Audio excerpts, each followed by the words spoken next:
মেরাজে আমার রাসূল সাল্লাল্লাহু আলাইহি সাল্লাম তিনি যখন মেরাজে যাচ্ছিলেন, আসমানে নবী মুসা আলাইহিস সালামের সঙ্গে দেখা হয়েছিল না?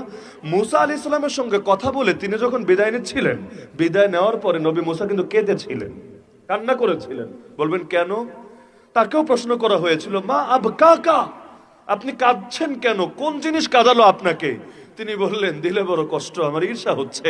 এই যে যুবক আমার কত পরে আসলো দুনিয়াতে, তো কিয়ামতের দিন তার উম্মত আমার উম্মতের চাইতে অনেক বেশি হবে, আমার উম্মত কম, তার উম্মত অনেক বেশি।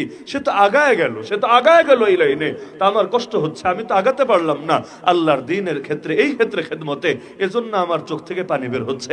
অথচ দিলে এই কষ্টটা নিয়েও, যেহেতু হিংসা ছিল না, এটা ছিল মাহাব্বত, এটা ছিল ঈর্ষা, এটা ছিল ইবাদতের প্রতিযোগিতা, আল্লাহকুমুত তাকাসুর ছিল না, এটা ছিল ফাস্তাবিকুল খায়রাত। যার কারণে যখন আমার রাসূল ফিরে আসছিলেন আল্লাহর থেকে হাদিয়া নিয়ে, মেরাজের একটা হাদিয়া আছে, একটা গিফট আছে, একটা তোহফা আছে। মেরাজের হাদিয়ার নাম কি? মাশাআল্লাহ, পড়েন বা না পড়েন জানেন সবাই। মেরাজের হাদিয়ার নাম কি? এটা আল্লাহর দেওয়া হাদিয়া। তো দুনিয়ায় পাঠায় দিতে পারতেন, কত হাদিয়াই তো দুনিয়ায় দিলেন, তবে নবীকে ভালোবেসে কাছে নিয়ে তারপর দিয়েছেন। কেন? বিশেষ জিনিস বিশেষভাবেই দেওয়া হয়, বিশেষ জিনিস বিশেষভাবেই দেওয়া হয়। তবে দিয়েছিলেন জানি কয় ওয়াক্ত? 50 ওয়াক্ত। এক্ষেত্রে ধন্যবাদ দেওয়া দরকার। নবী মুসা আলাইহিস সালামের জন্য আমার দিলে খুব ভালোবাসা কাজ করে। কেন? আমাদের মতো অলস জাতি, উদাসীন জাতির ক্যারেক্টার আর কেউ না বুঝলেও তিনি অন্তত বুঝেছিলেন এই জাতি যে কোন জাতি।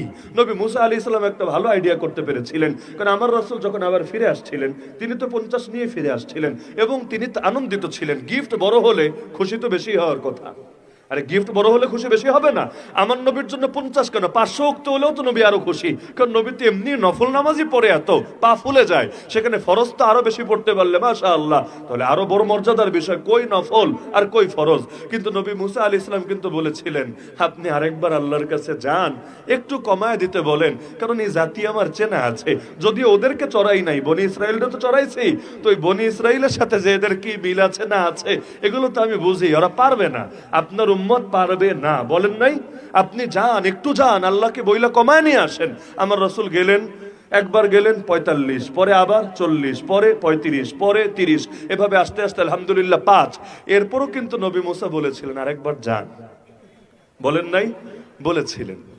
তিনি বুঝেছিলেন যে এই জামানে এমন লোক আসবে, ফজরের সময় বোম ফুটলেও ঘুম ভাঙবে না। মানে এরা যে 5 ওয়াক্তটাও ঠিক মতো পড়বে না, এটা নবী মুসা আলাইহিস সালাম তিনি বুঝেছেন বলেই তো বললেন যে আরেকবার যান। দেখেন না, কেনই ফজরে আসে না।